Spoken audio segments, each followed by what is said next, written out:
Hi, this is Gerald Salenti. It's Thursday, July 23rd, 2020. And here are some of today's trends in the news on the market front. It's kind of mixed over there in Asia, but that Hang Seng keeps hanging higher. And Europe and the United States is down. Gold, gold, gold, looking golden. Again, you knew it first. You had the best gold forecast than anywhere in the world. We picked the beginning of the gold bull run at $1,332 an ounce, June 6th, 2019. And what happened about a month and a half ago? We said, watch that silver, watch that silver. And it's been up now about well over $3 to $4. So, an ounce. Dow drops 350 points as tech shares slide. S&P 500 snaps four-day winning streak. Microsoft and Apple led the broader market lower. And one of the reasons it was lower because U.S. weekly job claims came in at 1,416,000 for last week, marking the 18th straight week in which initial claims totaled more than 1 million. And they thought about 1.3 million would be out of wake. And on Wednesday, sources told CNBC that Republicans were considering extending the $600 a week unemployment benefit at a reduced rate of $100 per week. And today, Secretary Steven Mnuchin said extension of unemployment benefits was based on approximately 70% wage replacements. They're going to keep this thing going, artificially propping it up. End of story. It's going to decline, and we're in a cataclysmic economy, unlike anything seen in the world before. And that's why, again, gold prices are going up. I want to read you this headline. Weekly claims turn higher as coronavirus jobs crisis inflicts more damage. Not the job crisis inflicts more damage. And no one says this. It's the politicians, the government, that have inflicted damage, that have destroyed people's businesses. Gold prices jumped more than 1%, just shy of $1,900 level on Thursday, boosted by easing dollar and hopes for more stimulus to revive virus-hit economies. Not virus-hit economies, disgusting politicians, murderers and thieves that destroy the economies. And what else do we have? Dollar index weakened to two-year low and negative yields. So we got negative yields. So why are you going to invest in that? That's why people are investing. Even though silver prices went down today, that's why people are investing in gold and silver. We see no end in sight because more cheap money, end of story. Cheaper money goes, higher precious metals go. Silver surges to six-year high, this is yesterday, as buyers bet on crucial role of green recovery. You know what that is? Bullshit. You got it. You know what it really is? Bullshit. You got it. Because as the economies go down, countries, particularly emerging markets, are going to burn the cheapest crap they could get, and that's going to be coal. Silver prices are going up not because they're going to be using it in solar panels and everything else. Yes, that's part of it. But the big part is the digital currencies backed by nothing and printed on nothing are worth nothing. Oil prices fell 2% on Thursday on surge of coronavirus cases that triggered fears of a hit to demand and the latest diplomatic spat between U.S. and China. So, oil prices are going down because demand is going down. How about all that airline travel? It's not happening. Again, all the data is in your trends journals. U.S. crude inventories also weighed on prices. Crude and distillate inventories rose unexpectedly as fuel demand slipped last week. Halliburton's talking about oil, slashes costs as losses hit $1.7 billion. They're the ones who work with all these oil companies supplying all this other stuff. It's gone. You're going to look at oil. You're lucky if oil prices hit $50 this year. And most nations that are oil rich and oil poor can't survive on that low number. Hong Kong is world's most valuable bourse again. I'm making this point because China shut down Hong Kong. China's taking back in control, and China's going to do anything they can to stay ahead on the global marketplace. It's all about money. Virus spending leaves developing nations in debt. Developing nations. Some of the world's largest developing economies will face a fiscal crisis in the coming years unless they can roll back huge increases in public spending enacted in response to the COVID-19, analysts say. It's not the COVID-19, it's the slime balls that lock down the economy. Again, you could see it here. Crisis is coming unless they can roll back huge increases in public spending and central banks pumping out all this cheap money, and that's why gold prices and silver prices are going up. China's residential market signals uncertainty. All the data is there. Numbers are going down. Record low mortgage rates fuel a jump in home sales. Yep, they're record low, but driving sales are apartment renters seeking more space, young families moving to the suburbs, and wealthy city dwellers looking for second homes. But then you'll read the numbers. And what do we have here?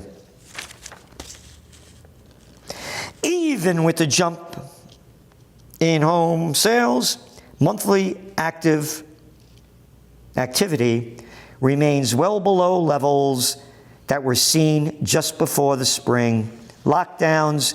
June sales marked a 11.3% decrease. European banks face deluge of bad loans. United Airlines to cut more flights in quarter. The Chicago-based reported a loss of $1.6 billion and said it plans to fly 35% of its normal schedule. Oh, there's going to be a bounce back. 35% of its normal schedule. Las Vegas Sands revenue drops 97%. This is that guy Sheldon Adelson. Yeah, you know the guy. Gave Trump all that campaign money. Ain't going to get it this year. Down 97%, and it keeps going on. Mattel posts second quarter sales decline. Coke sales fall. Coca-Cola said revenue fell 28%. LinkedIn to cut 6% of its staff. Users flock to Twitter during pandemic, but ad revenues fall. One of these places after another, whether it's Twitter, whether it's Facebook, whether it's Google, whether it's Vox Vice, all of them. BuzzFeed, one after another, ad sales going down. Putting out less information, by the way, and we keep putting out more information. What was the last Trends Journal? Over 70 pages?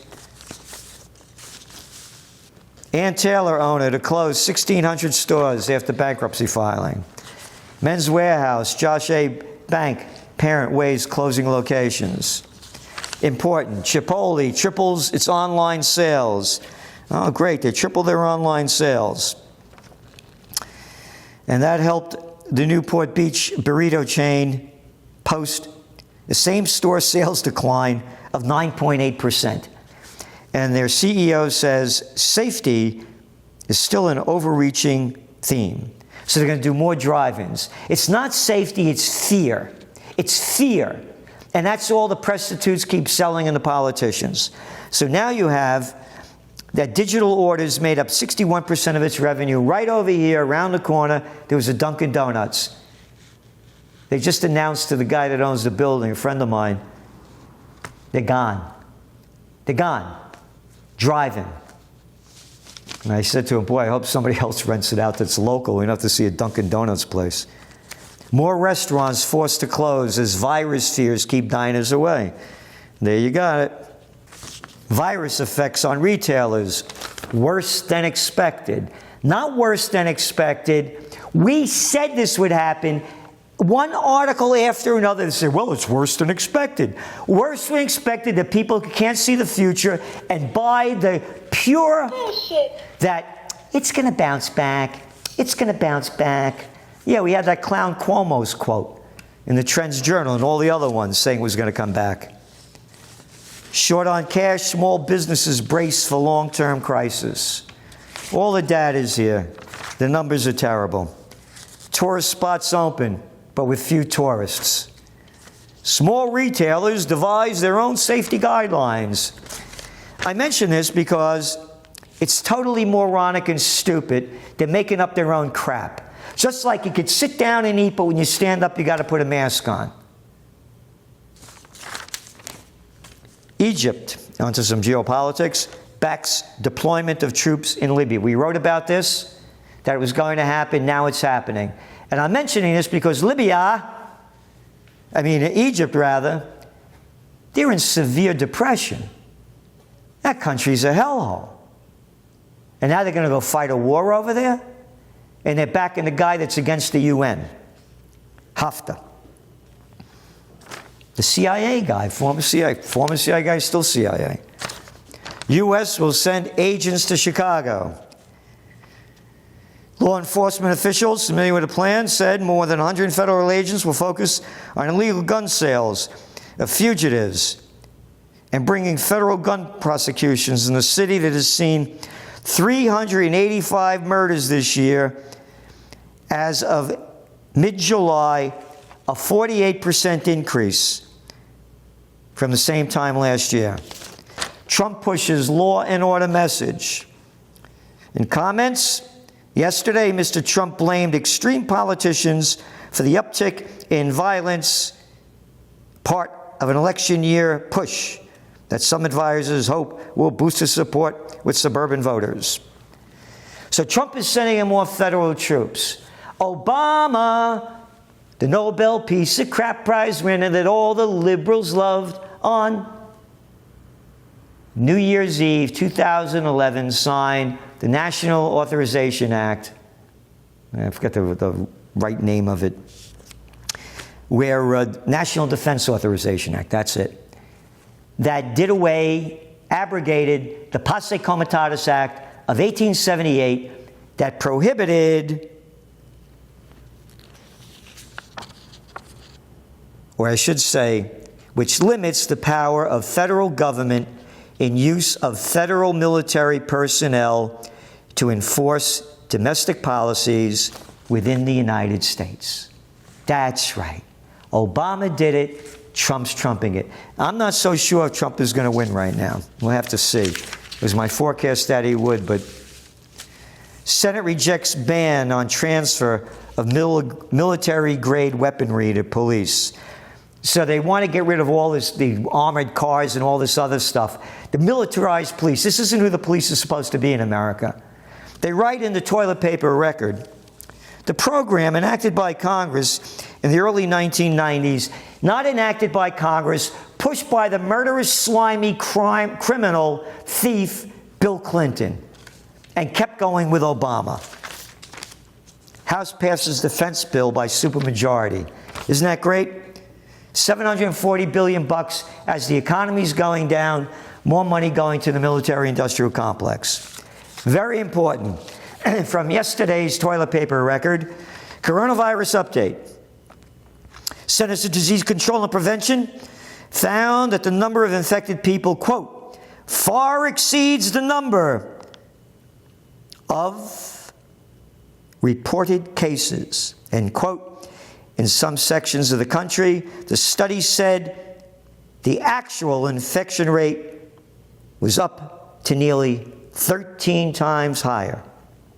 13 times higher. Huh. Okay. So far, we got what? 4 million cases in the United States. 13 times that is 52 million cases. About 145,000 people have died. 145,000 people out of 52 million cases, your survival rate is the grand total of 99.72. Yeah, they don't mention it there, and they don't mention it in the follow-up story. CDC finds big difference in infection versus reported cases. They don't, the numbers are there. And Centers for Disease Control, AP and NORC, Center for Public Affairs poll, very few Americans want schools to reopen. This is important. Got no bus drivers, no janitors, no wait staff, no cooks, no preparing, no electricity, no fuel, no air conditioning. Hey, you don't need all these teachers to teach third graders. In New York State, you could have one third grade teacher, every state, one fourth, one fifth, one teacher for all the classes, get the best. And we fire all these other teachers. We're not going to be using these buildings. Lower our ridiculously high school taxes. It's going to be a major issue for a new third party. Retailers face hard lesson. This year, back-to-school season's unpredictable in more ways than one. I'm mentioning this because, you know what I said, ghost towns. You're going to have these cities, rust belts, that are going to be college towns.